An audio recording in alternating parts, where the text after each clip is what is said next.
boa noite. Sejam todos muito bem-vindos.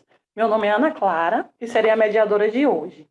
Eu sou estudante do segundo semestre de Medicina da Faculdade AGES de Jacobina e, em nome da turma Med 5, venho com grande prazer iniciar a segunda noite da Jornada de Saúde Sexual e Ciclo Gravídico, que é um projeto idealizado pela turma e orientado pelo professor mestre Marcos Passos.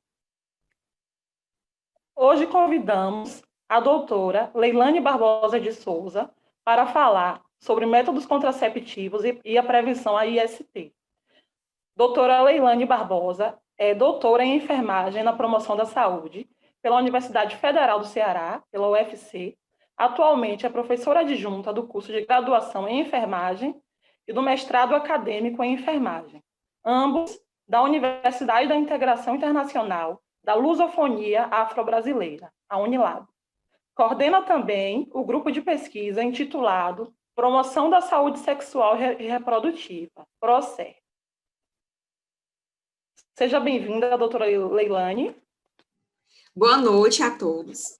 Inicialmente, eu queria agradecer o convite do professor Marcos, da turma Med 5, né, da AGES também. É uma honra estar aqui compartilhando com vocês esse momento. É um tema que o professor Marcos já sabe, que ele foi e é integrante do nosso grupo de pesquisa ainda, né, que é um tema que a gente trabalha bastante na Unilab, no nosso grupo de pesquisa.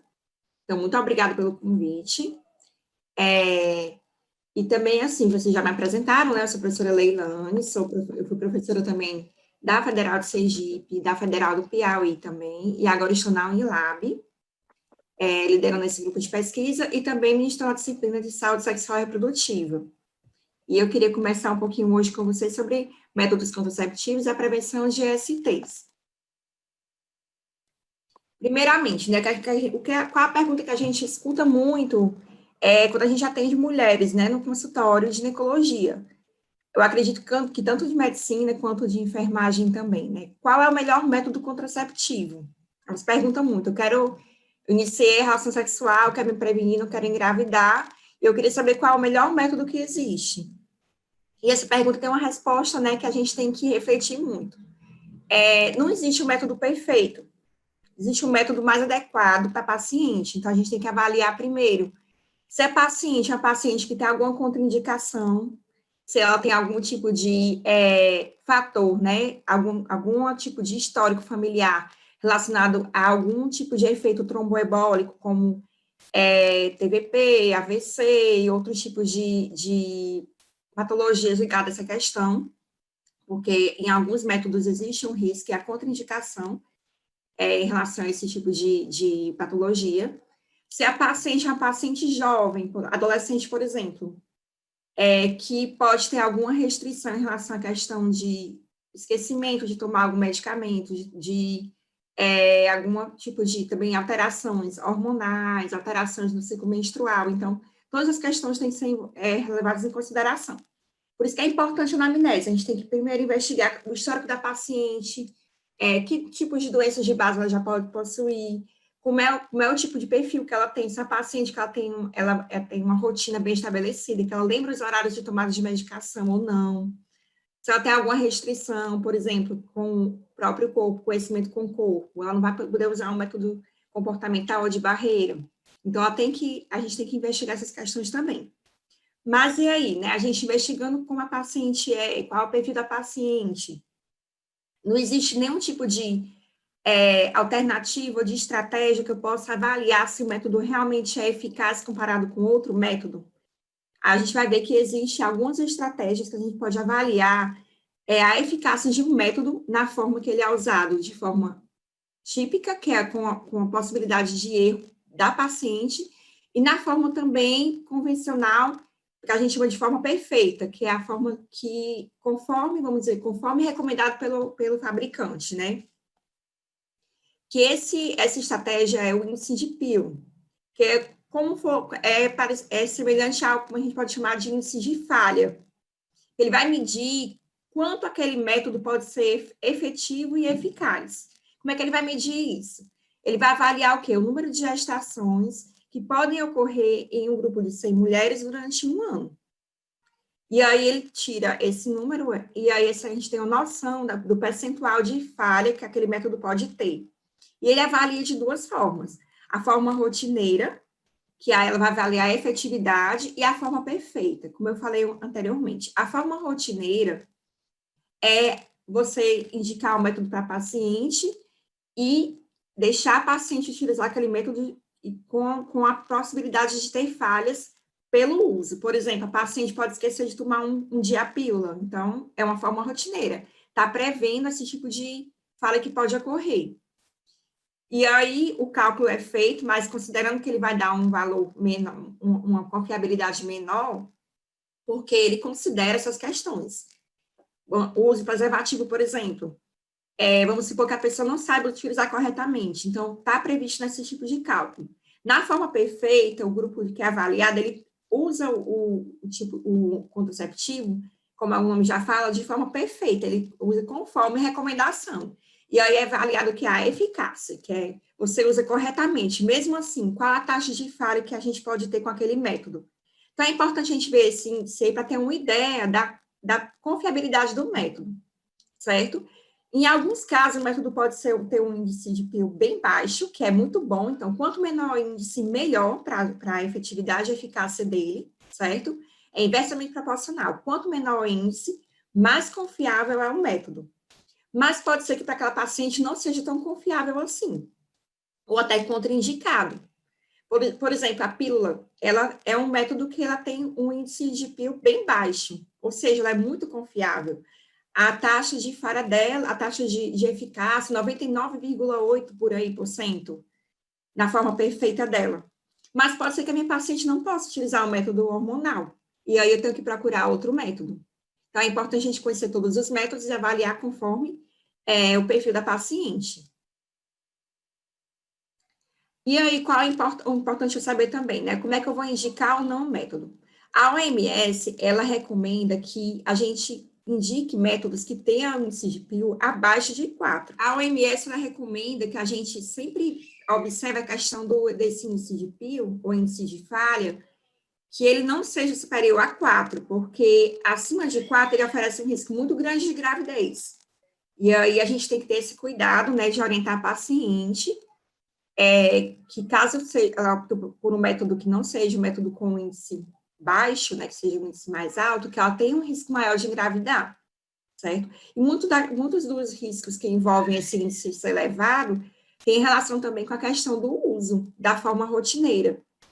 A gente vai ver um pouquinho mais na frente alguns métodos de barreira, por exemplo, que tem um índice um pouco mais alto, mas alguns estudos mostram que esse índice se eleva por conta da questão da forma como ele é utilizado, que às vezes o paciente, por exemplo, não tem um conhecimento sobre camisinha, por exemplo, camisinha feminina, e aí a forma por ela usar de uma forma incorreta, ela tem maior chance de falha, não é bem do método, não é a eficácia do método em si, mas é a questão da forma como é utilizado, seria a efetividade desse método.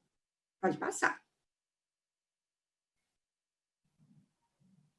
E como é classificado, né? Como é que é a classificação desses métodos contraceptivos, né? Existem vários tipos de classificações, alguns classificam em métodos reversíveis e irreversíveis, outros autores classificam também em métodos anovulatórios, métodos de barreira, métodos comportamentais, e tem a classificação mais, digamos assim, usual, que ela classifica os métodos em 4 grupos, né? Comportamentais, de barreira, hormonais e cirúrgicos. Lembrando que os cirúrgicos, a gente, até algum tempo, eram chamados de irreversíveis, mas a gente sabe que existe uma possibilidade, embora bem remota, de reversibilidade, principalmente para a vasectomia, por exemplo.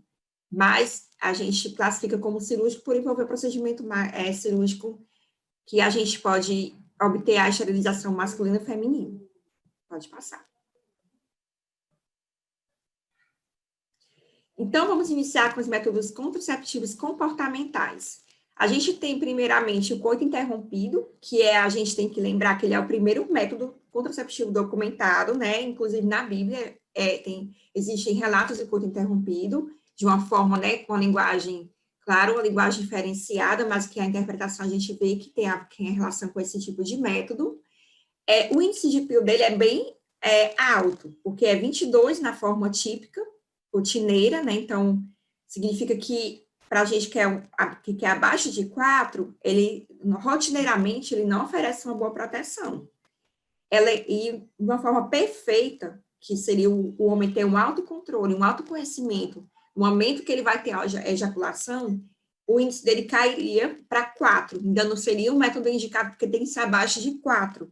Então, realmente, a gente tem, na prática clínica mesmo, a gente tem muitos relatos de mulheres que engravidam pelo método coito interrompido, principalmente adolescentes, porque não, às vezes não querem comentar com, pedir ajuda, procurar a unidade de saúde, procurar a família para procurar o método contraceptivo, iniciar a relação sexual sem orientação, e aí o método que não exige, né, que você compre como uma camisinha ou a pílula que você pegue no posto, que vai comprar na farmácia, que ela não se expõe, digamos assim, a outra pessoa, é o coito interrompido. E a taxa de falha dele é muito alta. Como eu falei, né, exige o quê? Autocontrole e autoconhecimento masculino. E aí é muito complicado, porque mesmo que o homem perceba o momento que ele vai ejacular, pouco tempo antes, mesmo assim pode haver liberação de espermatozoide, a mulher pode se engravidar. Então, ele é um método realmente que tem uma taxa de falha bem alta. Aí eu vou falar uma coisa para vocês já irem memorizando também. Essas taxas, né, de falha, ou índice de pio que a gente fala aqui, né, vai falar durante a aula toda, em cada método também, é importante a gente lembrar que é um método isolado, certo? Se for um método utilizado com outro método, esse índice vai cair. Então, quanto mais métodos associados, menos chances de engravidar a paciente vai ter. Aí, uma coisa importante, coito interrompido previne IST? Não previne IST. A gente tem que ter em mente o quê? Tem muitos pacientes jovens que acham assim, mas eu não tenho contato com o esperma do meu companheiro, né, do meu parceiro. Mas, assim, o contato, a contaminação por IST não ocorre só pelo contato com o esperma, é uma forma de contaminação, mas ocorre pelo contato com a pele, com a mucosa. Então, são vários tipos de contatos que pode haver a contaminação. E o coito interrompido, de forma alguma, previne contra IST.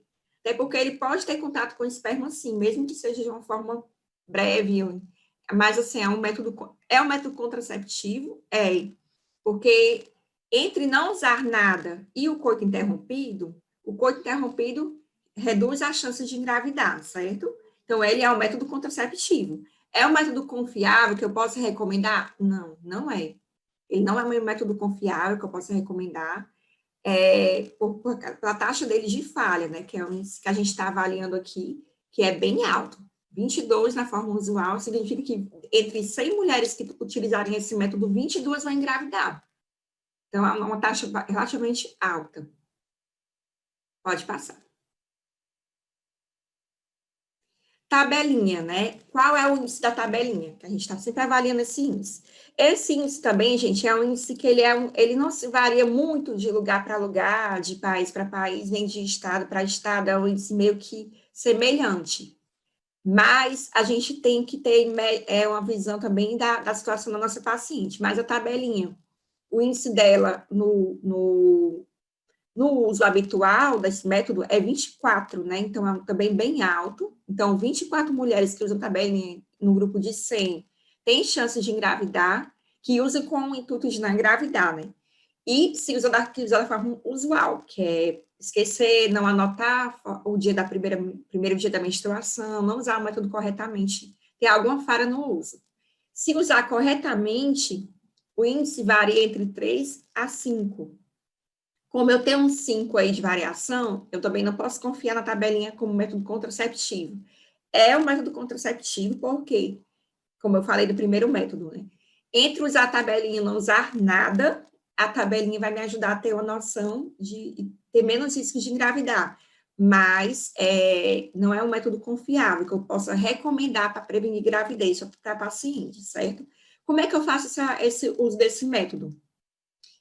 Observar ciclos menstruais por 8 meses. A paciente, a gente vai pedir para que ela observe durante 8 meses o início e o fim de cada ciclo. Ela vai anotar no caderninho. Hoje em dia, até coloquei uma foto para representar, né? Existem aplicativos que ajudam a paciente, porque como a rotina de hoje em dia, as pacientes não lembram de muita coisa, não tem tempo de anotar, tem muitas tarefas fora, né? A questão do autocuidado.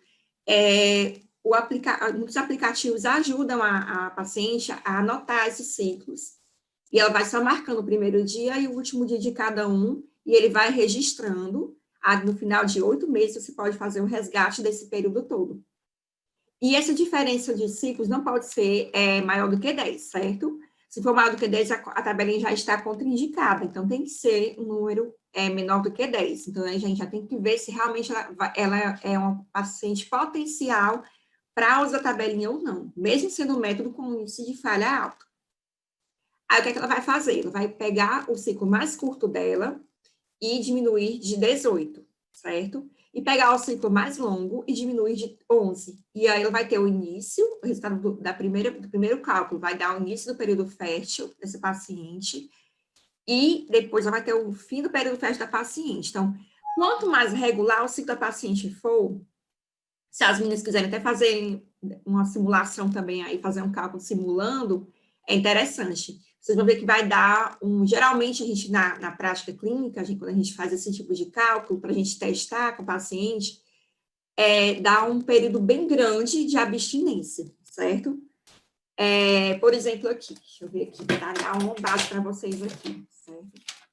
Se a gente tem uma paciente que o primeiro ciclo dela foi de 20 dias, e o segundo foi de 28, ela vai ter que ficar de abstinência entre o dia 2 e o dia 17, certo? Então, é um período muito longo de abstinência. Mas, quanto mais regular for o ciclo da paciente, o menor o período que ela vai ficar de abstinência. A tabelinha, então, serve para quê, gente? Já que ela tem um índice de falha tão alto, né, assim, e cada vez mais a gente observa na prática clínica que as pacientes estão com ciclos cada vez mais irregulares.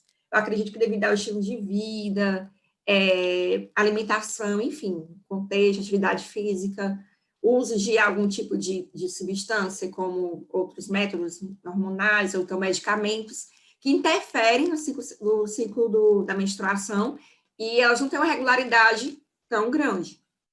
Então, realmente são pacientes que têm uma dificuldade. A tabelinha, na verdade, ela vai me ajudar mais a orientar a mulher para que, quando a mulher quer engravidar, certo? Então, é mais fácil a gente usar a tabelinha para promover a gravidez do que para prevenir a gravidez, porque ela vai prever o período fértil. Ela vai tentar prever esse período fértil. Aí eu posso orientar minha paciente que quer engravidar a perceber qual é o período fértil que ela tem e aí tentar engravidar nesse período. Ela é mais, vamos dizer assim, ela é mais útil para isso do que para prevenir gravidez. Se prevenir gravidez, ela vai ter uma taxa de falha muito alta. A gente tem que ter isso em mente. A paciente tem que conhecer os métodos, todos os métodos que existem, mas a gente tem que orientá-la sobre a questão do risco que ela vai correr em cada método. A escolha é livre, certo? Mas ela tem que ser uma escolha livre orientada, não é uma escolha livre sem um tipo de informação. O que é que a gente vê muito na prática também clínica, infelizmente? O paciente chega para procurar método contraceptivo e ela acha que só existe camisinha e pílula. E aí, no máximo, injetável, digamos assim. E mais um pouquinho DIU. Aí, gente, a mulher vai observar o quê? Durante todo o ciclo menstrual dela, quando esse muco cervical começou a se tornar elástico e translúcido, certo? Nesse momento aí, ela vai ter que observar e perceber que ela está ovulando. Então, ela não pode ter relação sexual nesse período. Passou 3, 4 dias, e no quinto dia, ela percebeu que ali o muco começou a se tornar espesso e opaco. E aí, quando ele se tornou espesso e opaco, ela guarda mais 4 dias, certo? Por segurança. E aí, sim, ela pode iniciar a relação sexual. Então, realmente, é um período de abstinência também um pouco longo. Os métodos comportamentais também têm essa questão, né? O período de abstinência um pouquinho longo. As pacientes também falham muito por conta disso. Pode passar. Questão de ST, só para dar mais uma orientada. O muco cervical, esse método contraceptivo não previne ST, porque não impede contato também com secreções femininas ou masculinas. Então, pode ocorrer a contaminação naturalmente também por IST. É um método que apenas previne gravidez e com a taxa, né, com o índice de PIL bem alto, o que pode que a gente tem a orientação de que não é recomendado, né, para a gente orientar o paciente a utilizar esse método. Pode passar. Temperatura corporal basal, outro método contraceptivo comportamental também. O índice dele é extremamente alto. A gente vai ver que, de uma forma corriqueira, né, da forma rotineira, que a mulher, que 100 mulheres que forem utilizar esse método, que a gente orientar a forma como fazer, e ela faça da forma como realmente for conveniente para ela, a taxa de falha é bem alta, vamos supor que 38 mulheres, elas vão realmente engravidar, número de 100 mulheres. Então, é um número bastante alto. Se for utilizado da forma perfeita, então a mulher realmente vai ter uma disciplina de medir a temperatura diariamente, sem falhar nenhum dia, no horário correto, e ela vai sempre verificar e anotar corretamente. Ela tem realmente uma capacidade de verificar a temperatura corretamente no termômetro, e aí o índice, mesmo assim, ele é bem alto, é 7. A gente quer o quê? Menos de 4, então ele não é indicado, certo? Mas ele é um método contraceptivo, como eu falei para vocês. Entre não usar nada e usar ele vai prevenir alguma coisa. Não é o ideal, mas ele previne. E como é que a gente vai utilizar esse método, né? A gente vai partir do princípio de que a progesterona, ela vai, quando ela estiver realmente elevada, ela vai elevar também a temperatura corporal basal, em uma quantidade de 0,3 a 0,8 graus Celsius. Então, a gente vai perceber, a mulher vai perceber esse aumento de temperatura. Ela vai notar desde o primeiro dia do ciclo, a temperatura dela pela manhã. Por que é pela manhã que ela vai verificar? Porque, geralmente, à noite, a gente tem uma queda de temperatura corporal basal, naturalmente. Então, pela manhã, a temperatura é mais baixa. Não sofre influência de fatores que ela vai ter durante o dia, fatores emocionais, exposição também a um sol, que pode alterar a temperatura corporal. Então, não vai ter esse viés, digamos assim. Então, acordou pela manhã, verifica a temperatura no mesmo horário.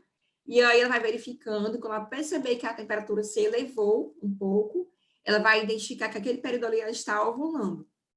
Mas, como eu falei, a taxa de falha realmente é bem alta. Não é um método que a gente, como profissional de saúde, possa indicar com segurança. E também é um método que não previne ST, porque apenas ele vai prever, tentar prever o período fértil para que a mulher tenha abstinência naquele período que ela está ovulando. Nada mais além disso. Pode passar. E agora temos métodos contraceptivos de barreira. Preservativo, camisinha ou condom, né? Como queiram chamar. A gente chama popularmente camisinha, paciente, ela procura mais por camisinha, certo? Na literatura, a gente vê essas 3 formas de escrita.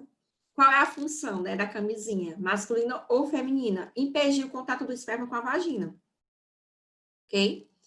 Qual é o índice de falha deles, né? O índice de falha, aí eu coloquei o índice de falha, gente, é o índice rotineiro mesmo, porque o que a gente interessa é a gente, né? Como é que essas pessoas vão qual é a chance de engravidar, mesmo com as falhas, de colocar, de inserir incorretamente, de usar uma camisinha que está com prazo de validade vencida, de armazenar a camisinha em um local inadequado, porque são as principais falhas que a gente encontra na prática clínica. Paciente que o marido, ou o companheiro, ou parceiro, coloca a camisinha na carteira e ali é um ambiente com a temperatura bem alta, que pode alterar realmente a composição da camisinha e pode haver um rompimento, ou que não sabe inserir corretamente. A gente pensa que as pessoas sabem. A gente que trabalha na área da saúde, a gente acha que as pessoas já sabem como usar camisinha, não usam porque não querem, mas não é bem assim. Alguns realmente têm uma barreira bem grande no uso, barreira cultural, barreira, enfim, de vários tipos de ordem, mas muitas pessoas não sabem como usar mesmo. Se a gente perguntar no consultório, pedir para que o paciente demonstre, principalmente as mulheres, certo? Como a camisa deve ser utilizada, a gente vai ver que elas não fazem o passo a passo corretamente. E uma coisa que a gente encontra muito em estudos que avaliam conhecimento, atitude e prática sobre o uso da camisinha, é que as pessoas sabem como usar corretamente, mas acreditam que só precisam colocar a camisinha momentos antes de ejacular. E aí pode acontecer o contato com secreções que podem promover a contaminação. Qual é então o índice de falha, né, da camisinha? É bem alto ainda, infelizmente. é 18, a masculina, e a feminina ainda é mais alto ainda, 21. Aí eu deixo aqui para vocês bem esclarecida a questão, né? Por que que a camisinha tem esse índice de falha tão grande? É porque ela rasga, pode ser que ela rasgue. Mas por que que ela rasga? Porque o material dela não é confiável? Não. É porque ela não é usada corretamente. Podem ter certeza. Que a gente que acompanha pacientes que fazem uso correto durante muito tempo, esses pacientes não têm falha.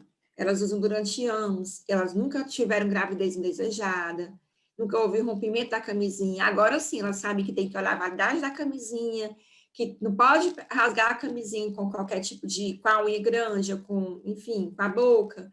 Elas têm que rasgar a embalagem, que eu falo, não podem. Tem que abrir corretamente a camisinha, tem que inserir corretamente do lado correto, por incrível que pareça. Tem paciente que coloca a camisinha do lado inverso, o lado oposto, a masculina. Tem pacientes que não têm coragem de auxiliar o parceiro no uso da camisinha, e o parceiro não tem conhecimento porque ele não procura a unidade de saúde, ele não procura informação, e aí eles usam de forma incorreta. É muito comum a gente encontrar paciente que, quando vai colocar a camisinha, elas acham que não precisa retirar o ar da ponta da camisinha, e aí a camisinha realmente vai se romper durante o uso. Então, o índice de pio dele, ele se deve muito, os estudos mostram, à questão da falha no uso. Não é a questão do próprio método em si que a camisinha não é confiável. Inclusive, a camisinha, ela antes de ser colocada no mercado, ela simplesmente dá testes bem rigorosos para que não ocorra essa falha, tá certo? A camisinha feminina, ela é muito pouco usada, pouquíssimo procurada, as mulheres não procuram. Ela realmente ela é um tamanho bem maior, as mulheres que utilizaram, que deixaram de usar, relatam que elas são bastante incômodas, visivelmente elas não têm uma estética agradável, nem para a mulher, nem para o homem, e aí as mulheres não usam por isso. Ela também é bem cara, é por volta de R$ 20, comparado com a masculina, que é bem mais barata. É difícil encontrar ela em unidade de saúde. Algumas a gente encontra, mas tem unidades que a gente não encontra. E como não existe uma demanda grande por elas, as unidades não adquirem. Então, é muito difícil a gente encontrar também. Então, realmente, a camisinha feminina, por mais que ela tenha sido elaborada com o intuito de promover uma autonomia da mulher, para que a mulher possa escolher, né, quando ela vai usar, quando ela quer se proteger, se o homem não quiser usar a dele, ela usar a dela, a gente viu que na prática ela realmente tem essas limitações. Então, elas realmente são complicadas por conta dessa questão, né? A não ser uma mulher que tem uma habilidade maior, conhece o próprio corpo, ainda tem a questão de conhecer o próprio corpo para inserir realmente a camisinha corretamente. Inclusive, eu tenho um relato de paciente que elas fizeram uso da camisinha feminina, mas o parceiro, né, na hora que na relação sexual, inseriu o pênis na região por fora da camisinha. E aí elas realmente engravidaram, porque não sabiam que tinha realmente o local correto. Enfim, a gente acha que são informações básicas, mas que são informações que não chegam à população de forma geral.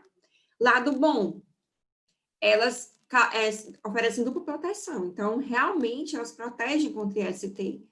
A proteção é 100%? Não, infelizmente não, porque algumas ISTs elas não estão localizadas na região que a camisinha protege. Por exemplo, verruga genital, né, HPV. Algumas verrugas podem estar na região que não é protegida pela camisinha, e o contato dessa verruga com a pele da mulher, com a mucosa, promove contaminação. Então, ela não é 100%, mas ela é o melhor método de proteção para quem quer ter relação sexual. Então, a gente fala que é por isso, né? O melhor método de todos, para quem não quer engravidar nem quer ter IST, é a abstinência. Mas para quem quer ter relação sexual, o melhor método, né, e quer proteger também de IST e gravidez, é a camisinha. Aí eu vou reforçar mais uma vez, porque a gente trabalha muito com IST. Quando a gente vai orientar a paciente no consultório, a gente sempre tem que levantar a bandeira da camisinha, porque ele é o único método, o método que mais protege contra IST. Então, assim, escolher um outro método, escolher a pílula, escolher o injetável, ou escolher o DIU, ou algum outro método que seja, a gente vai reforçar que ela use a camisinha associada. Porque tanto vai aumentar a chance de ela não engravidar, a proteção dela contra a gravidez, como também para proteger contra a IST. Lembrando que o IST é um problema bem maior do que uma gravidez indesejada. Então, a gente tem que sempre reforçar nosso papel como profissional de saúde, orientar a paciente em relação a essa questão também. Certo? Pode passar. Espermicida, né? O espermicida é um método que não é tão utilizado aqui no Brasil, é mais utilizado, Estados Unidos é campeão, né, no uso, e o índice dele de falha é bem alto também. É um método de barreira. O índice de pelo dele é 28 para o uso típico, né? E para uso perfeito, 18, também bem alto. Por isso que a gente não recomenda de forma alguma ele usado de forma isolada. Aí vem outras questões importantes, né? Qual a função do espermicida? Ele ocasiona lesão de membranas de espermatozoides, então ele realmente impede que a espermatozoide chegue no útero, né? Por esse tipo de lesão que ele ocasiona, mas existem muitas falhas realmente no uso, e ele é efetivo por até 2 horas, certo? Mas ele oferece risco para IST. Agora vamos para a questão importante. Alguns métodos não protegem contra IST, que a gente já falou aqui, tabelinha, coito interrompido. Alguns métodos protegem, como a camisinha, e esse método espermicida, ele oferece um risco, ou seja, o uso dele potencializa a chance de a pessoa ter IST. Como é que acontece isso? Como ele é um material que ele lesiona membranas, ele também vai lesionar também a mucosa da paciente. E aí, do corpo parceiro também. E aí, essa lesão, essas microlesões que ele pode ocasionar, não é uma lesão visível, mas são microlesões. São portas de entrada para IST. Então, se o esperma ou então a paciente estiver contaminada, aquelas lesões tiverem sido ocasionadas por espermicida, pode haver um risco também desse tipo de ou vírus ou bactérias ou até protozoário penetrar na mucosa e tudo e ocasionar um tipo de infecção por lesão, tá certo? Então, assim, o espermicida, além da questão de ele ter um índice bem alto de falha, ele também oferece risco para IST, um risco adicional. Pode passar. Diafragma. O índice dele também é alto, é um método de barreira. Quando a gente associa o diafragma com o espermicida, o índice dele cai.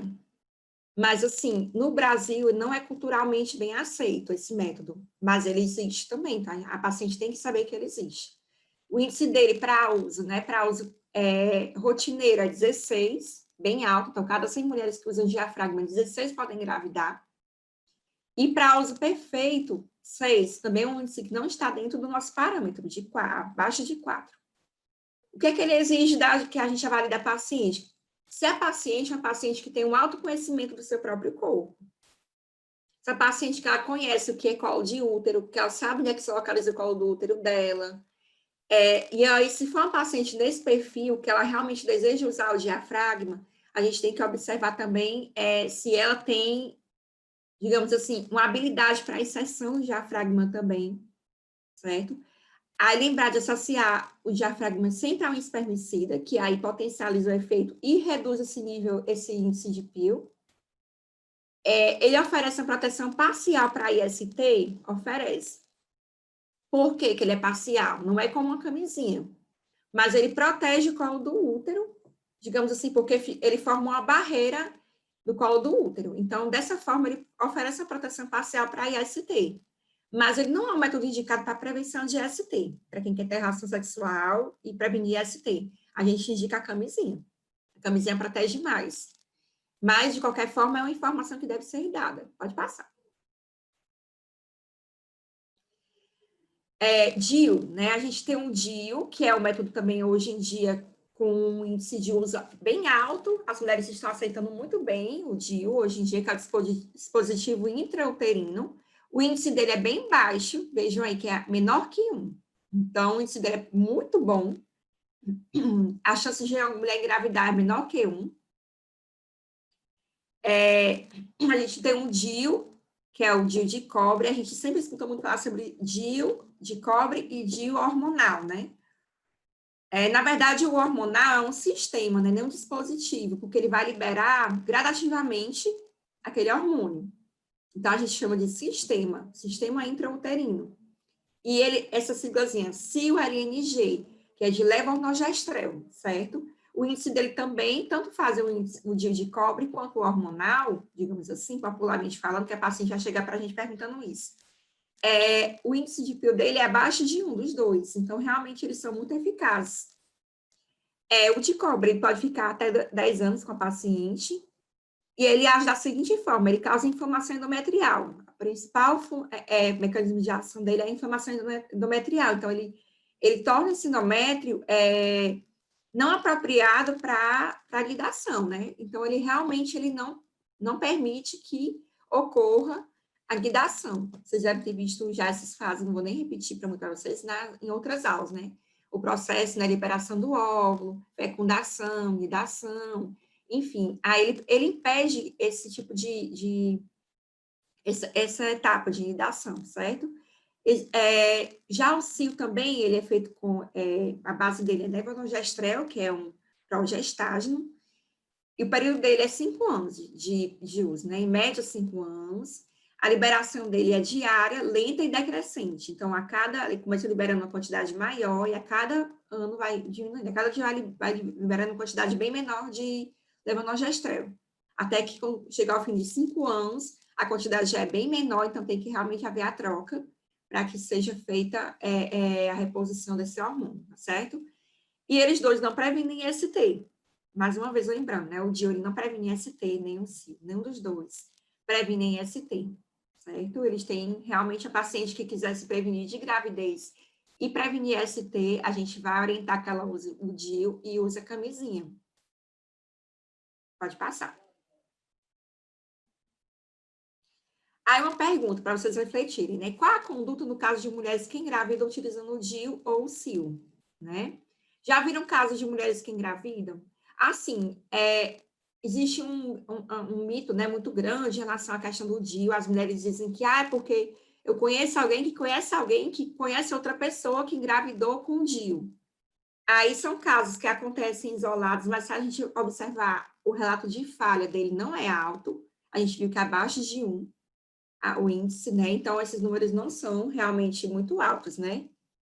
E as mulheres que engravidam, né, utilizando o DIU ou CIO, a gente tem que observar também na prática clínica essa questão. Se acontecer com a gente, de uma paciente, por acaso, ela nos procurar dizendo que usava DIU e que está grávida, né?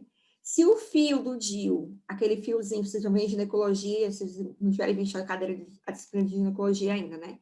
Na prevenção, na revisão do DIU, a gente observa que existe um fiozinho que fica exteriorizado no colo do útero. Se o fio estiver exteriorizado, a gente pode retirar esse DIU. A gente não, eu digo a gente, que eu estou falando para vocês da medicina, certo? Enfermagem não. Mas a conduta recomendada pela literatura é a retirada do DIU. Por quê? Porque existe um grande risco de aborto e de infecção. Se a gente for fazer a revisão, a paciente está grávida, fez o exame já confirmado, está grávida.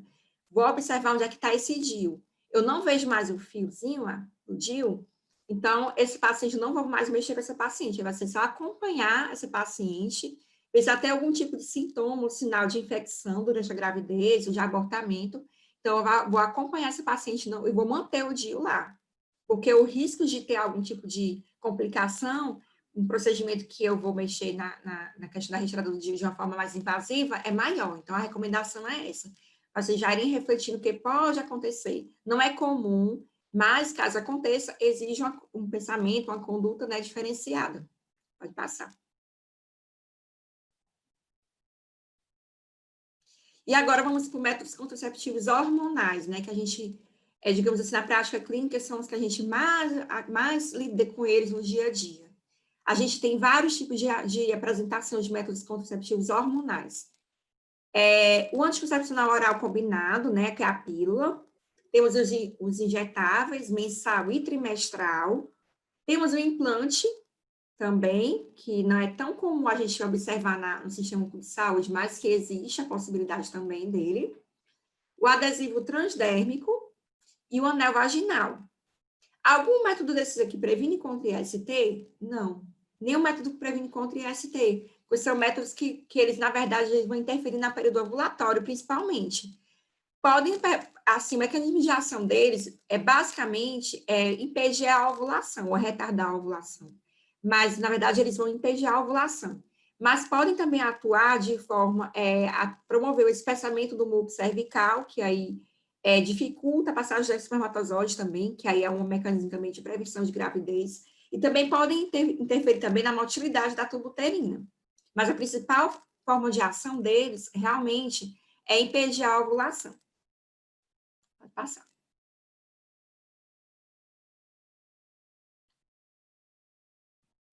Aí vamos para o primeiro que a gente encontra mais na prática clínica, é o oral combinado, na pílula, né? Qual é o índice de falha da pílula? É um método muito eficaz mesmo. O índice dele, mesmo no uso habitual dele, que a mulher pode esquecer um dia, que ele é abaixo de 1, ele é bem eficaz. Até porque quando a mulher esquece, existem outras medidas que ela pode tomar para poder prevenir a gravidez mesmo com esse esquecimento. Como é que ele atua? No pico de LH. Então, ele vai impedir esse pico de LH, que é o que causa a ovulação. Então, ele vai tentar impedir esse pico, certo? E aí, a progesterona, ela vai bloquear esse pico de LH. Então, o principal hormônio do contraceptivo combinado, que vai atuar realmente nessa questão de impedir a ovulação, é a progesterona, não é o estrógeno. O que é que o estrógeno participa aqui também? Ele impede o quê? O sangramento de escape. O que é que acontece? Quando a mulher usa só progesterona, é muito comum ela ter sangramento de escape ou até a menstruação. E aí, se ela tiver aquela pausa, né, ela vai dizer assim, porque durante o meu ciclo menstrual, mesmo antes de menstruar, antes de a cartela acabar, eu tive um sangramento. E aí me incomodou. Esse sangramento não é que a mulher vai engravidar por conta dele, mas às vezes incomoda a mulher também. E aí a combinação dos dois, ela se torna mais eficaz, dos dois nesse caso aqui do combinado, na dosagem do combinado, né? E como é que se chegou a essa dosagem que a gente tem hoje? Para a gente ter só uma ideia um pouquinho da questão da evolução, né? O principal hormônio, né, que é, digamos assim, estrogênio, o componente estrogênio na pílula, é o etilioestradiol, que a gente vai encontrar nas principais que a gente encontra no dia a dia, na posto de saúde, é o ciclo 21, etilioestradiol, é o componente estrogênico mais comum. Ele, inicialmente, ele era na dosagem de 50 microgramas, né, para a mulher tomar na dose. E essa dosagem de 50 microgramas, ela é extremamente alta. E a mulher, ela estava nisso, né, ela já estava muito que sentia muitos efeitos colaterais, né, como náusea. Aí eu vou dizer, entre aspas, ganho de peso, né, que é mais ligado à questão de retenção hídrica, do que é ganho de peso mesmo. Mas a mulher se sentia, digamos assim, ela chega com a queixa de que está mais inchada, cefaleia, muito comum também. E aí eles foram pensando em reduzir essa dosagem para conseguir minimizar os efeitos colaterais. Reduziram para 35, reduziram para 20 e agora reduziram para a dosagem que a gente encontra mais habitual, que são 15 microgramas. Que aí realmente houve a redução de sintomas androgênicos, né? As mulheres relataram que realmente houve uma melhora e as doses que a gente encontra mais usualmente no dia a dia são de 15 microgramas de etilioestradiol. Existem outros tipos de componentes estrogênicos também, mas o mais comum que a gente encontra é ele. Aí teria que ser uma aula só sobre hormonal, aí a gente não teria que detalhar, mas se vocês tiverem curiosidade de ver, de ler sobre eles, vocês podem encontrar outros tipos, mas realmente são os mais comuns. Pode passar. Como é que a gente vai indicar que a mulher usa esse método, né? Primeiro dia da menstruação, vai usar a pílula, certo? Vai começar e observar contraindicações. Existem várias contraindicações, algumas são absolutas, outras são relativas, mas eu trouxe aqui as mais importantes, que é enxaqueca com aura, certo? Paciente relatou que tem enxaqueca com aura, ela tem risco de ter AVC pelo uso do anticoncepcional oral combinado. O que é que causa esse risco? O componente estrogênico. Não é o progesterogênico, não é, seria o estrogênico, certo? Mas a gente tem que ter em mente que o oral combinado vai ter esse risco a paciente. E mulher fumante acima de 35 anos de idade, também ela não é contraindicada essa mulher tomar esse tipo de... Porque também tem risco de AVC. E a gente encontra muito hoje em dia mulheres que fumavam, que tinham idade inferior e usavam o método, e aí continuaram usando o método sem acompanhamento. E aí elas usavam o método completaram a idade de 35 anos e continuaram com esse método, e aí tiveram AVC, porque realmente o risco aumenta com a idade. Então, associar o risco da idade com o risco do fumo, e também com o anticoncepcional oral combinado, no caso do componente estrogênico, realmente é um risco bem elevado para AVC, certo?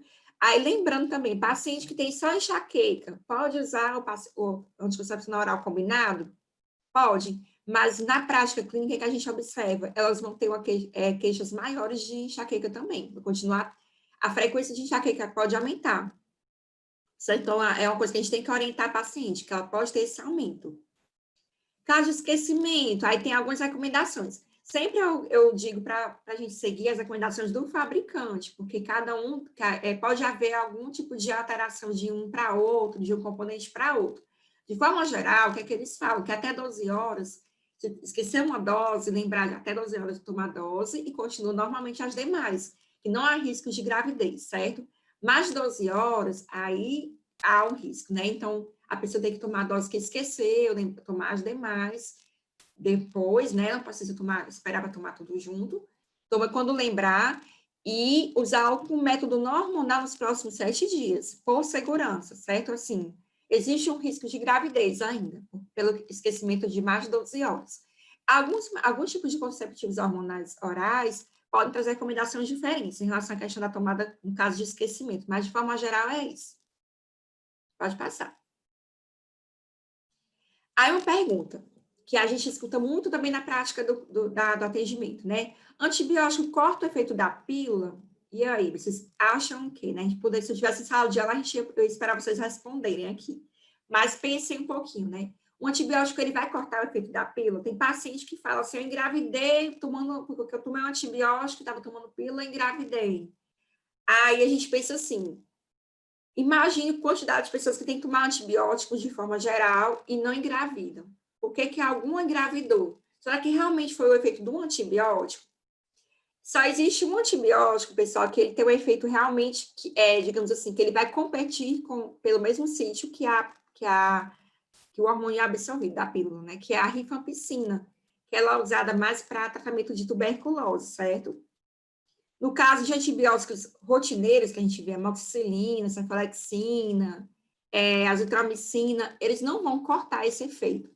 Eles podem reduzir o efeito na medida que eles alteram um pouco a microbiota, não sei nem a microbiota, mas assim, altera um pouco a questão da digestão, da absorção desses medicamentos, qualquer tipo de nutriente ou de medicamento que vai pela via oral. Então, por alterar um pouquinho, ele pode ter esse efeito reduzido, mas é uma redução não tão significativa. Os estudos não mostram evidência científica que diga que o antibiótico tem que ser realmente, que ele vai cortar o efeito da pílula, ou que a pílula vai ser inativada por conta do antibiótico. Não existe essa relação de forma realmente específica. Mas o que a gente pode recomendar para a paciente? Que ela tome o medicamento, o antibiótico, num horário diferente da tomada da pílula, para não ter, pelo menos espere 4 horas, tomar a pílula, esperar umas 4 horas para absorver, aí depois toma antibiótico, certo? Pode passar. A mini pílula, exclusiva de progestágeno, né? A taxa dela também de falha é bem pequena, ela tem um índice de pio muito bom, que é abaixo de 1. Também atua no pico de LH, na ovulação, porém ela tem mais efeitos androgênicos, certo? Isso aqui, os efeitos que a mulher não gosta, não se sente, né, com a questão de a pele, piorar um pouquinho a pele, mas também ela, por outro lado, tem menos eventos tromboembólicos, é tanto que mulheres que querem fazer uso de algum contraceptivo hormonal, mas não tem algum histórico de trombofilia, ou então de AVC, elas podem fazer uso da mini pílula, certo? O ideal é que ela não use nenhum método hormonal, mas se ela puder usar esse método, que ela opte de progestágeno. Aí uma historinha bem rápida para a gente ter uma ideia aqui também de como é que evoluiu essa mini pílula, né? A primeira geração é a medroxiprogesterona. Ela tinha muitos efeitos androgênicos, certo? E também tinha efeitos tromboembólicos. Então, essa pílula não era muito boa, e aí não foi muito bem aceita. E aí vieram a segunda geração, que a gente tem hoje em dia, que é levonorgestrel. O que aconteceu com ele? Observaram que os efeitos androgênicos, que incomodavam a mulher, que é ganho de peso, que eu digo no sentido de retenção hídrica, a pele, tem mais acne, pelos na pele, aumento de pelos, esses efeitos foram aumentados, aliás, foram levemente reduzidos na segunda geração, e também conseguiu reduzir também bastante eventos tromboembólicos, quase insignificantes. Mas, como tinha ainda efeitos androgênicos, eles estudaram a terceira geração, que aí essa terceira geração trouxe um resultado muito bom para os efeitos androgênicos, né? Melhorou muito a questão da pele da paciente, melhorou muito a questão diminui muito a questão dos pelos, porém, houve um aumento de 3 vezes mais nos riscos de eventos tromboembólicos. E aí, tentaram melhorar um pouco mais essa pílula para a quarta geração, que aí tiveram um efeito muito bom, inclusive anti-androgênico, mulheres que tinham acne, faziam uso desse medicamento, né? De Genogest, por exemplo. Elas tratavam acne, por exemplo, com esse medicamento, mas houve um aumento de evento tromboembólico muito maior ainda. Então, hoje em dia, a gente tem o quê? A segunda geração como uma geração mais segura, tá certo? Por isso que é o que a gente mais encontra. Se tiverem curiosidade de estudar um pouquinho a evolução, é interessante vocês estudarem para vocês entenderem como é que a gente chegou a essa dosagem de hoje, né? Esse tipo de medicamento para gestagem, tá bom? Pode passar. Temos os injetáveis, certo? O injetável mensal e o trimestral, a taxa deles, podem observar que os métodos contraceptivos hormonais têm um índice de PIL bem semelhante e bem baixo também. Eles têm algumas contraindicações, na verdade, são os métodos que mais têm contraindicações, porém a taxa de falha é muito pequena. O injetável mensal, ele é combinado, certo? Tem estrógeno e progesterona, e é iniciado a cada primeiro dia da menstruação, e a cada 30 dias a mulher aplica uma nova dose. O trimestral, ele é composto apenas por progesterona, e a mulher aplica no primeiro dia da menstruação, e fica 90 dias, a cada 90 dias ela reaplica a dosagem. Então, para mulheres que têm as contraindicações, também são as mesmas do oral para o mensal, mulheres que não podem fazer uso, que tenha risco de AVC, que tenha enxaqueca com aura, que seja fumante com mais de 35 anos de idade, elas não podem fazer uso do mensal, apenas do trimestral. Pode passar. Temos o implante também, que a gente não é tão comum a gente encontrar, que ele é um tipo de contraceptivo mais sofisticado, digamos assim. A composição dele também é só progesterona, então, mulheres que têm algum tipo de contraindicação para estrógeno podem fazer uso do implante. Ele fica submerso, né? Fica inserido no braço da paciente até 3 anos, por até 3 anos. E é inserido com anestesia local. A inserção é bem simples, certo? E fica por um tempo relativamente longo. Agora, o preço de custo dele já é um pouco mais alto do que os demais, então, por isso que não tem tanta disponibilidade que a gente encontra nos serviços de saúde de forma geral. Então, pode observar como é o procedimento. Pode passar. O adesivo transdérmico, né? Ele também, a composição dele já é composta pelos 2 hormônios, estrógeno e progesterona. É um adesivo, como o nome já fala, bem simples de ser colocado, a própria paciente pode colocar. A desvantagem dele é que ele fica visível. Normalmente ele fica visível, então algumas mulheres se sentem incomodadas de as pessoas saberem que ela está fazendo uso de algum contraceptivo.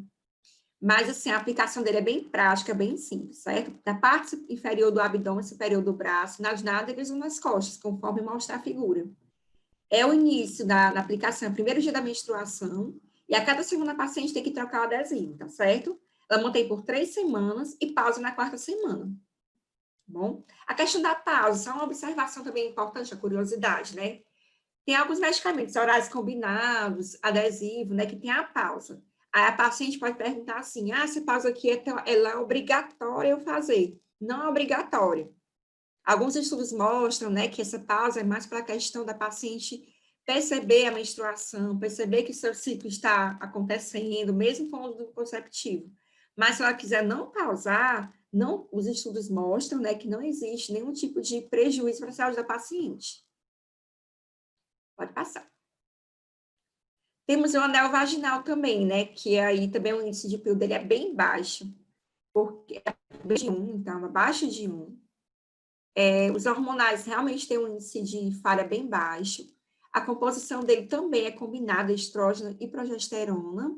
É um anel fino e flexível. Não é muito comum a gente encontrar ele na rede pública. Eu confesso que eu nunca vi na rede pública, certo? O início dele é primeiro dia da menstruação também. A paciente vai manter ele por 21 dias e retirar para manter da pausa de 7 dias também.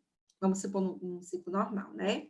E aí ele tem um índice bem grande de eficácia. A vantagem dele é que não precisa a paciente lembrar de tomar esse médico, vamos supor, tomar o comprimido. Todos os dias tem que tomar naquele mesmo horário, porque pode ter a falha se ela esquecer. No caso do anel, não tem, o adesivo também não tem. Ela vai apenas colocar, esperar os 21 dias e retirar. E depois da pausa, recolocar o anel vaginal. Mas, assim, de forma geral, ele é bem seguro. Aí a mulher tem apenas também, como a gente falou, né, tem que conhecer o próprio corpo. Ele é um método hormonal, mas exige que a mulher conheça o próprio corpo para inserir corretamente, na forma corretamente. E o índice de falha, mesmo que a mulher insira de uma forma não tão correta, não tão adequada, ele mesmo assim vai liberar esses hormônios e vai ocasionar realmente o controle, a prevenção da gravidez indesejada. Pode passar. Métodos permanentes, né? A gente chama métodos permanentes ou métodos cirúrgicos. Aí existe a pergunta: eles são realmente reversíveis?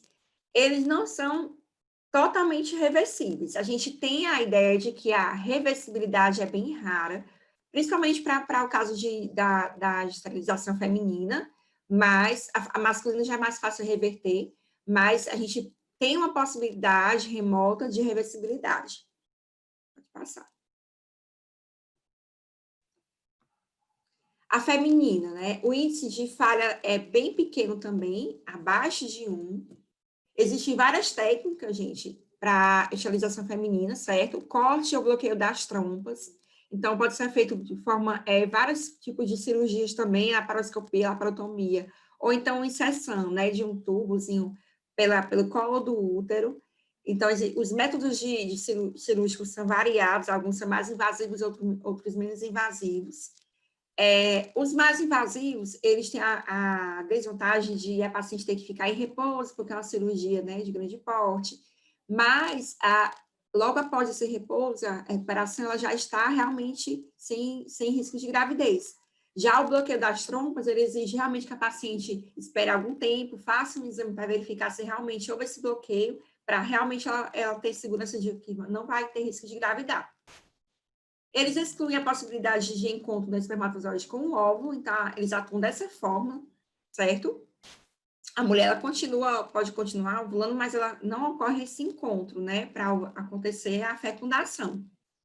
Não interfere na libido. Alguns pacientes podem achar assim que depois que eu fiz a minha cirurgia de esterilização e tudo, eu não consegui mais ter relação sexual porque eu não tinha vontade. Geralmente é um fator externo, ou um fator emocional, ou até um fator psicológico relacionado com a cirurgia mesmo, com o próprio corpo, mas lembrar de orientar a paciente de que ele não interfere na questão hormonal. Então, não interfere na libido do ponto de vista hormonal. A exigência é que a paciente tenha pelo menos 25 anos ou mais, e também 2 filhos do mesmo pai, porque, e além disso, ela tem que ser acompanhada, aconselhada.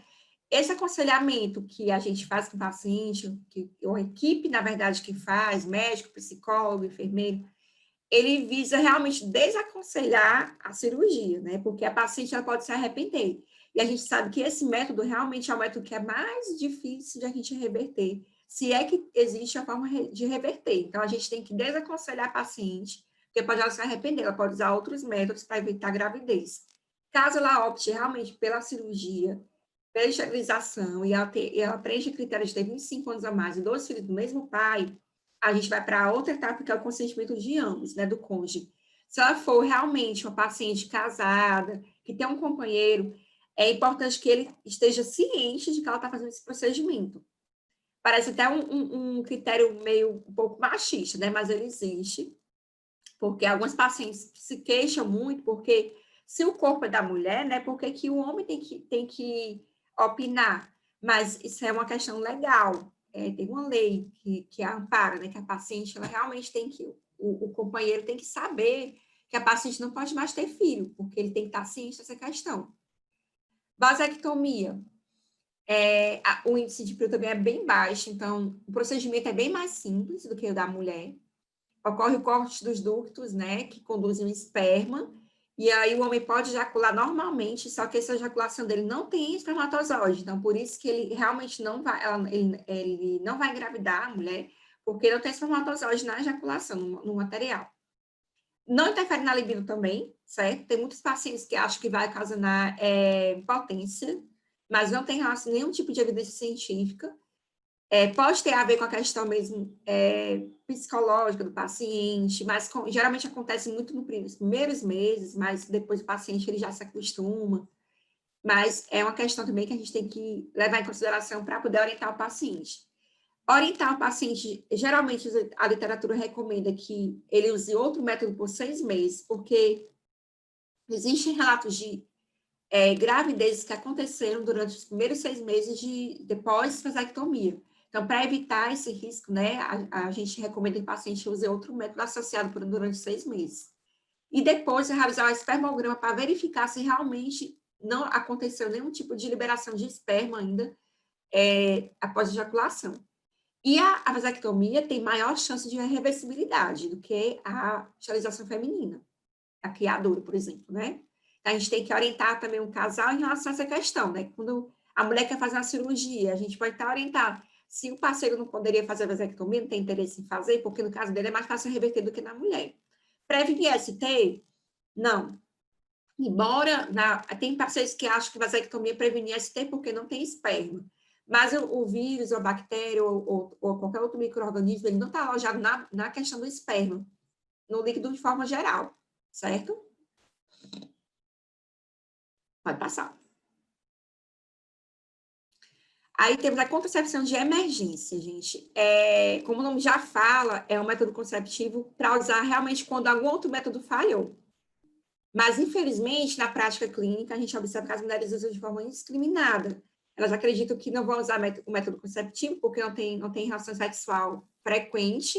Aí, quando tem uma relação sexual, não se protegem, querem fazer uso da contracepção de emergência. Mas a gente tem que orientar esse paciente de que o método não é um método, ele é seguro, porém, quanto mais a paciente faz uso dele, menos eficaz ele vai se tornando. E tem muitos efeitos colaterais, né? Existem vários tipos de preparo desse tipo de contracepção de emergência. Também é um tema que daria uma aula só sobre isso daí. A gente tem as combinações estroprogestativas, que é estrógeno e progesterona, na dosagem de 0,2 miligramas de etinilestradiol e 1 miligrama de levonorgestrel, certo? Aí tem as preparos que a gente pode encontrar 4 pílulas, sendo que a primeira tomada, mais próximo do coito, tá? A paciente teve uma relação sexual, o mais breve que ela puder utilizar, melhor, sendo que ela pode utilizar até 72 horas depois do coito, que pode ter um efeito razoável. Após isso, o efeito é insignificante. Até 5 dias pode se estender o efeito da pílula, porém é um efeito bem insignificante. Tá? A recomendação é até 72 horas, certo? E a segunda tomada, 12 horas após a primeira tomada.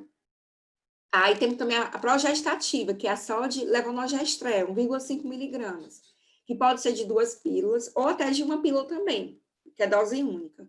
Tomar o mais próximo do coito, mesma forma, até 72 horas também. Se for de duas pílulas, tomar uma dose, e até 12 horas tomar a segunda dose. Se for dose única, é melhor ainda.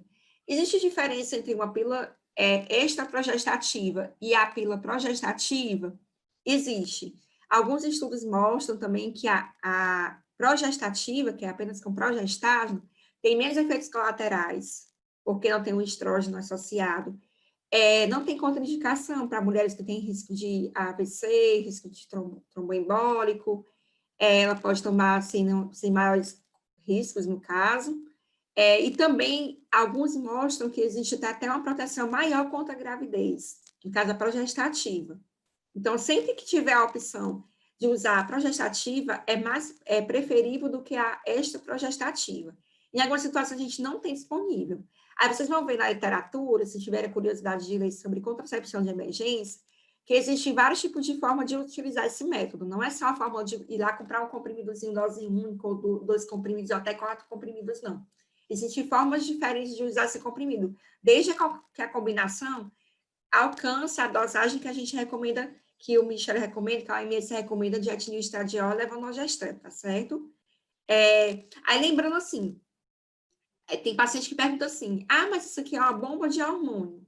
É uma bomba de hormônio, de fato, porque corresponde a 35, mais ou menos, 40% de uma cartela, né, de contraceptivo oral combinado, ou só de progestágeno, né, que a paciente vai tomar de uma vez só, praticamente. Então, realmente, não é um método para usar corriqueiramente, tem muito efeito colateral, a paciente tem muita queixa, e ele não é tão eficaz assim, se tomado de forma corriqueira. Cada vez que ela tomar, menor o efeito.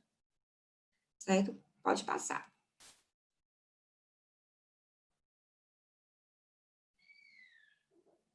Pronto, gente, assim, eu trouxe de uma forma bem geral, bem breve, porque o tempo é bem curto, né? O tema é bem interessante.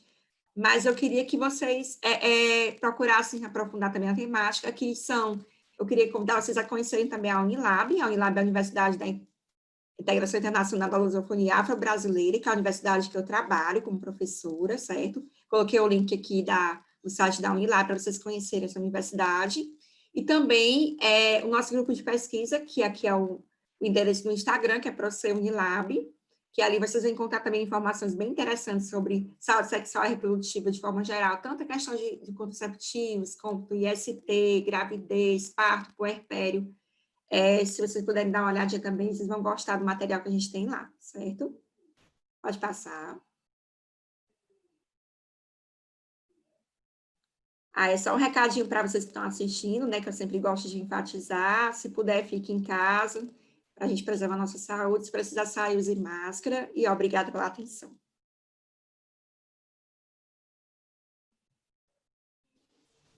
Doutora Leilane? Oi? Muito obrigada, sua palestra foi muito boa, feedback bem positivo no chat. Algumas pessoas pediram para rever a questão do muco cervical, que cortou, eles não conseguiram ouvir. Seria possível? Sim. Pronto.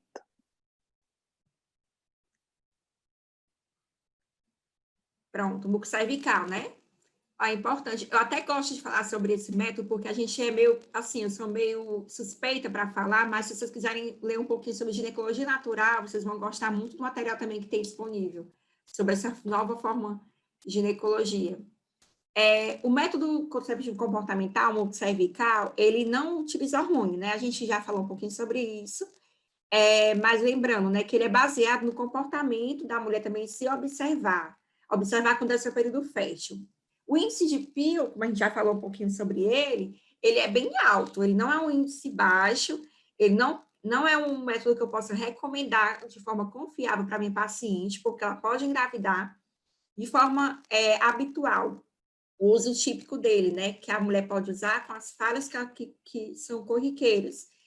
A taxa de gravidez de falha é 24, é muito alta, quer dizer que entre 100 mulheres que usarem esse método, 24 provavelmente vão engravidar, então é um número bem alto. Lembrando que a OMS recomenda que a gente use métodos que tenham esse índice abaixo de 4, o nosso aqui é 24, e se for da forma perfeita, é 3 a 5, mas a gente tem um 5 aí que é acima de 4. Então, a gente não recomenda esse método de forma usual. O que eu posso fazer? Assim, a paciente não quer usar o método hormonal, ela não quer usar outro método, ela quer usar um método comportamental, ou outro método associado, ela quer usar um método que vamos dizer que ela quer usar o muco cervical como método. A gente pede para associar algum outro método, certo? Ou a temperatura basal também com muco cervical, ou então a tabelinha com muco cervical, que aí vai diminuir esse índice de Pio aí, viu? Mas, assim, é bem complexo, porque realmente o paciente tem que se conhecer. Aí, lembrando, né, o que vai acontecer no ciclo da mulher? Ela vai ter a menstruação, primeiro dia de menstruação, ela vai se observar, acabou a menstruação, ela vai ter uma secreção, o cervical bem espesso, que é o final da menstruação, início do período, né? Aí, ela vai observar esse período todo. Vamos supor que uma mulher com ciclo menstrual de 28 dias, né? Por volta do 10º dia, provavelmente ela vai ter um 13º dia, 12º dia, o muco cervical dela vai se tornar elástico e translúcido, que vai ser aquele como na imagem, na segunda imagem que vocês estão vendo aí, certo? E aí, esse muco cervical vai indicar o quê? Que eu tenho uma alta taxa de estrógeno também atuando. E significa que a paciente, no caso, ela está ovulando. Então, ela tem que se observar e, a partir daquele momento que ela observa esse tipo de muco, tem que ser uma observação diária e constante. Ela tem que não ter relações sexuais, ela vai entrar em abstinência sexual nesse período. Ela vai observar no 12º dia, 13º, 14º, 15º, 16º dia, 17º dia. É o exemplo, né? 18º dia, ela observa o quê? Que esse muco já não está mais elástico e translúcido, ele passou a ficar espesso e opaco. Significa o quê? Que a progesterona agora está realmente atuando, preparando essa mulher como se fosse o corpo entender que ela não engravidou, no caso, né? E aí, a paciente, quando finalizou o último dia de muco elástico e translúcido, ela vai guardar 4 dias desse muco, né? E depois de 4 dias é que ela pode ter relação sexual. Entenderam? E aí, lembrando que esse método não previne IST, ele tenta prevenir a gravidez por abstinência sexual no período ovulatório. É esse o princípio desse método, mas não previne IST. Ok? Ótimo, muito bem explicado, muito obrigada. A gente quer aproveitar para agradecer a sua presença. Em nome da turma Med 5, agradecemos imensamente a sua presença, em nome também da Faculdade AGES, de Jacobina, e agradecer que foi essencial para o nosso conhecimento, a sua palestra. Tenho certeza que para todos que estão assistindo, esperamos que nossa parceria se fortaleça e que podemos contar com sua participação em outros projetos. Muito obrigada. Obrigada também. Eu que agradeço a atenção de vocês. Vocês são muito organizados, parabéns pela organização. O professor Marcos, ele já sabe que eu não poupo elogios a ele, porque ele foi meu primeiro mestrando aqui na Unilab, né? Ele foi meu aluno na Federal de Sergipe, e ele sempre fala um exemplar. Então, assim, vocês estão em ótimas mãos, certo? Porque assim, é sempre bom a gente ter um exemplo bom, né, para nos guiar. Então, aproveitem a presença dele com vocês para se guiarem por ele também, que era um excelente exemplo para vocês também. E obrigada pela oportunidade também. Eu que agradeço, professora Leilane, imensamente pela sua disponibilidade. Assim, como eu já falei algumas vezes, né, eu falo da senhora tanto para meus alunos de medicina, de enfermagem, para todos os meus alunos eu falo do exemplo que eu sigo, né? Eu digo que é ex-orientadora, mas só ex porque o mestrado já terminou, mas eu sei que para o resto da minha vida eu posso contar com a senhora também. E assim, é muito bom voltar um pouquinho, né, a assistir suas aulas novamente. Vi que alguns alunos lá de Redenção da Unilab estão presentes, estão assistindo também. Muitas pessoas falaram comigo, não só da Unilab, como também da UFC e de tantas outras universidades também aí do Ceará. Mais uma vez eu agradeço imensamente, agradecer também aos professores da casa que estão aqui nos prestigiando, o professor Robson, Emily, Bárbara, Sidney, Aranim, não lembro mais, tem outros. Muitíssimo obrigado, certo? Nós selecionamos algumas perguntas. É possível, doutora Leilane? Sim. Vamos ver se a gente consegue responder. Vamos lá. Vamos lá. A Pamela perguntou: mulheres mais novas que nunca tiveram filho, pode usar o DIU ou existe alguma contraindicação? Podem. Até essa pergunta é muito interessante, eu nem comentei sobre isso, porque às vezes o tempo é tão curto que a gente não aprofunda muito. Mas, assim, durante um bom tempo, acreditava-se que as nulíparas, a gente chama nulíparas, né, que nunca tiveram filhos, não poderiam utilizar o DIU, que teria que ser, vamos supor, que na exceção teria que expandir mais o colo, que ia ser mais complicado para inserir o DIU, porque elas tinham um colo mais fechadinho, porque não tinha tido filho ainda.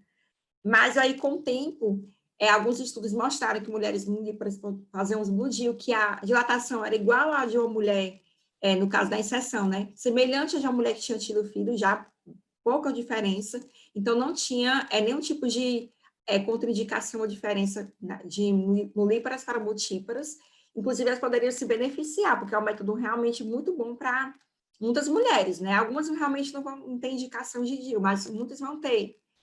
Então, por isso que só não pode virgem, né? Já tiveram que relação sexual, pode. Pronto, vamos para a segunda.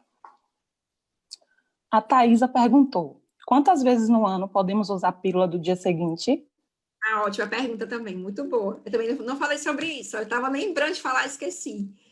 Os estudos mostram que, assim, o ideal é que não usem, só use, assim, uma vez na vida, que nem, na verdade, o ideal é que não usasse nunca, né? Mas se precisar usar, que tenha uma segurança, digamos assim, tanto da questão de efeito colateral, quanto questão de gravidez, uma vez ao ano.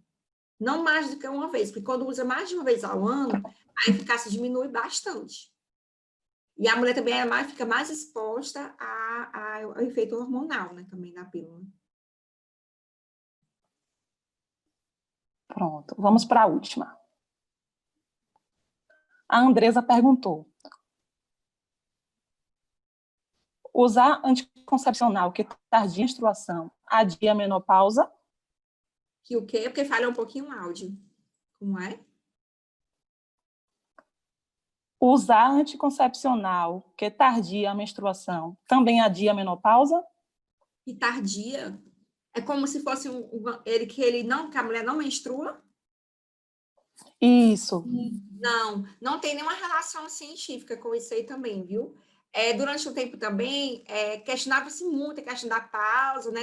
Usar um anticoncepcional que dá pausa, então que não dá pausa, que a mulher menstrua ou não menstrue. Você vai ter alguma diferença relacionada à questão mesmo da menopausa, mas não foi encontrada nenhuma evidência científica em relação a essa questão. Os artigos mostram que não tem relação. O que tem mais relação com a menopausa é a mulher a menarca também deve ser tardia. A mulher que menstruou com a idade mais avançada, provavelmente vai ter menopausa mais avançadamente. Então, ela vai ficar mais exposta durante mais tempo para frente. Então, quanto mais cedo a mulher menstruar, mais cedo a menopausa vai acontecer. A relação que a gente encontra é essa daí, mas com a anticoncepcional, não. Ótimo, muito bem explicadas as suas respostas. Mais uma vez, muito obrigada, doutora Leilane, pela sua disponibilidade, pela sua aula maravilhosa. Feedback muito positivo no chat do YouTube. Muito obrigada. Fico feliz. Obrigada pela atenção também de todos que estão assistindo.